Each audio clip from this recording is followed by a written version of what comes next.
Friends, આપનું સ્વાગત છે હેતલ્સ કિચનમાં।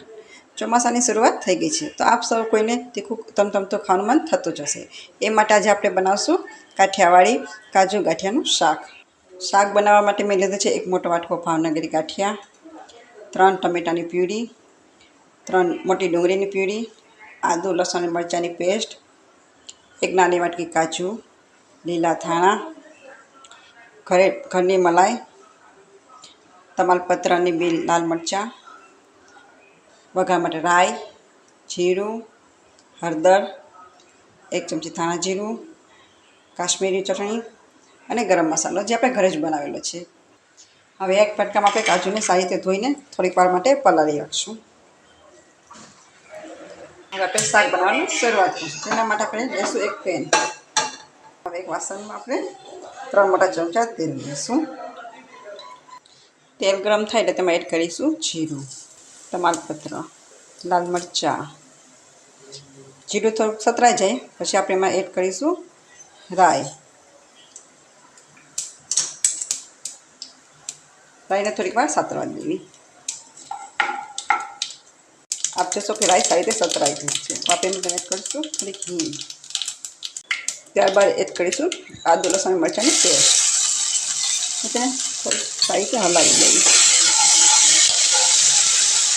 તેને થોડી વાર માટે સાતરવા દેવી જેથી કરીને લસણનો ટેસ્ટ થોડો સારો આવે। હવે એડ કરીશું ડુંગળી અને તેને થોડી વાર માટે સાતરવા દઈશું।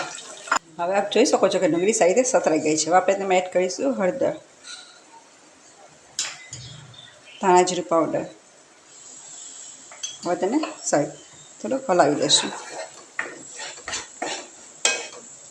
પછી તેમાં એડ કરીશું કાશ્મીરી ચટણી। પછી તેને સારી રીતે હલાવી લેવું અને થોડીક વાર માટે ચડવા દેવું।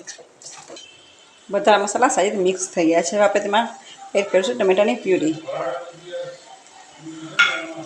એને પણ સારી રીતે હલાવી લઈશું। પછી તેને 5-1 મિનિટ માટે ઢાંકીને રહેવા દઈશું જેથી કરીને બધા મસાલા એકબીજામાં ભળી જાય। થઈ ગઈ છે આપણે શાક જોઈ લઈશું। આપ જોઈ શકો છો કે શાકમાંથી તેલ છૂટું પડી ગયું છે। સારી રીતે મિક્સ કરી લઈશું। હવે આપણે તેમાં મલાઈ એડ કરીશું। મલાઈ નાખવાથી તેનો સ્વાદ ધાબા જેવો જ આવે છે। આપણે જે ધાબા પર શાક ખાઈએ છીએ અસર તેના માટે તેના જેવો જ।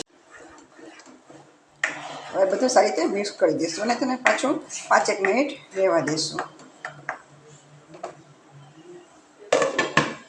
હવે રસો બનાવવા માટે આપણે તેમાં 1.5 ગ્લાસ જેટલું પાણી ઉમેરીશું અને પાણીને થોડીક વાર માટે ઉકળવા દઈશું। સ્વાદ પ્રમાણે મીઠું। હવે આપ જોશો કે શાક સારી રીતે ઉકળી ગયું છે। હવે આપણે તેમાં એડ કરીશું ગરમ મસાલો અને તો થોડીક વાર માટે ઉકળવા દઈશું। હવે પાછું શાક ચેક કરી દઈશું।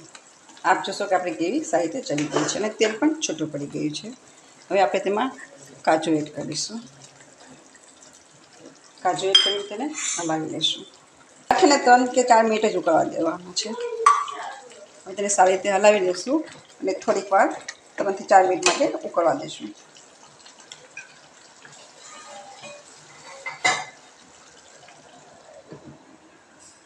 ચેક કરી દઈશું।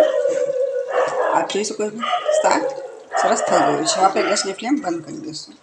મારી રેસીપી પસંદ આવી હોય તો એક લાઇક કરજો, શેર કરજો અને મારી ચેનલને સબસ્ક્રાઈબ કરજો અને બેલ આઇકન દબાવવાનું ના ભૂલતા।